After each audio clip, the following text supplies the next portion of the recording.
ඔබට සරලව මට මේක විස්තර කරන්න පුළුවන්. දැන් අපි හිතමු මම රජයේ ඉහළ තනතුරක් දරන කෙනෙක්. මට යම් බලයක් තිබෙනවා යම් රෙගුලාසි හදන්න හෝ නීති හදන්න. සර්කියුලර්ස් ගහන්න මට බලයක් තියෙනවා. එතකොට ඒ අතරේ හිතන්න මට දීලා තියෙනවා රජයෙන් කම්පියුටර් එකක්. මම මගේ කාලය ඉවර වෙලා යනකොට ඒ කම්පියුටරේ ගෙදර අරන් යනවා. මම ඒක ගෙදර අරගෙන ගියොත් ඒක අපරාධමය වරදක්. මොකද්ද? පොදු දේපල සාපරාධී සාවද්‍ය පරිහරණය. ඒක ඉතා පැහැදිලි. නමුත් මම හිතන්න මට බලයක් තිබෙනවා ගිණුම් නිලධාරියා විදියට හෝ දෙපාර්තමේන්තු ප්‍රධානියා විදියට යම්කිසි චක්‍රලේඛයක් නිකුත් කරන්න. මම ගෙදර යන්න කලින් චක්‍රලේඛයක් නිකුත් කරනවා හැමෝටම තමන්ගේ කම්පියුටරේ ගෙදර අරන් යන්න පුළුවන්. එතකොට අන්න ඒක තමයි මේ දූෂණය කියන වරද වෙනස. මම මගේ බලය පාවිච්චි කරලා මම චක්‍රලේඛයක් ගහනවා. ඒ චක්‍රලේඛය ඇතුලේ තමයි මට හයි අනිත් අයටයි ඔක්කොන්ටම කම්පියුටරේ ගෙදර අරන් යන්න පුළුවන් වෙන්නේ. එතකොට තනියෙන් අර අනිත් පුද්ගලයෝ ගත්තාම ඒ පුද්ගලයෝ කම්පියුටරේ ගෙදර අරන් යන එක වරදක් වෙන්නේ නැහැ. හේතුව මගේ චක්‍රලේඛයේ හින්දා. හැබැයි මම තමයි ඒ චක්‍රලේඛය ගහලා අර අයට ඒක ගෙනියන්න දෙන්නේ. මේ දූෂණය කියන වරද මෙන්න මේ විදිහට මට විග්‍රහ කරන්න පුළුවන්. ඒ කියන්නේ යම්කිසි රජයන් ගත්ත තීරණ හින්දා ඒ තීරණ හේතු කොටගෙන රජයට පාඩුවක් හෝ වෙන කෙනෙකුට වාසියක් සිද්ධ වීම. දැන් මෙතන සජිත් ඊටාම පැහැදිලිව එක කාරණයක් කියන්න ඕන. මේ සම්බන්ධයෙන් අපි විමර්ශන පටන් ගත්තට පස්සේ යම් රජයේ නිලධාරීන් අතර යම් කුකුසක් ඇති වෙන්න පුළුවන්, බියක් ඇති වෙන්න පුළුවන්. තමන් රාජකාරී කිරීම හේතු කොටගෙන හමන්ට හිරේ යන්න වෙනවාද කියලා. මොකද අපි දන්නවා සමහර වෙලාවට රජයේ සමහර රෙගුලාසි හෝ චක්‍රලේඛයන් වලට පිටින් ගිහිල්ලා සමහර තීරණ ගන්න වෙනවා. මහජන යහපත සඳහා සමහර එහෙම තීරණ ගන්න වෙනවා. එතකොට කාට හරි හිතෙන්න පුළුවන් අපි එහෙම තීරණ ගත්තාම අල්ලස්සෝ දූෂණ චෝදනා විමර්ශන කොමිසම සභාව අපිව අල්ලන් ගිහලා හිරේ දානවාද කියලා. නෑ.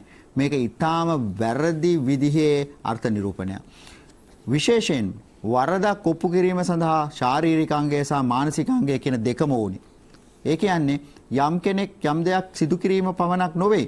ඔහු එය සිදු කිරීමේ චේතනාවක් හෝ දැනීමක් තිබිය යුතුයි. මේ වරදෙත් එහෙම තියෙනවා. චේතනාවක් විතව හෝ දැනීමක් සහිතව. එතකොට යම් කෙනෙක් සද්භාවයෙන් සමහර වෙලාවට තිබිච්ච රෙගුලාසියකින් පිටත ගිහිලා වැඩ කරත් ඒක වරදක් වෙන්නේ නැහැ. ඒ නිසා රජයේ නිලධාරීන්ට මට කියන්න තියෙන්නේ හුදෙක් ඔබ කරන සියලුම ක්‍රියාවන් දූෂණය කියන වරදට එන්නේ නැහැ.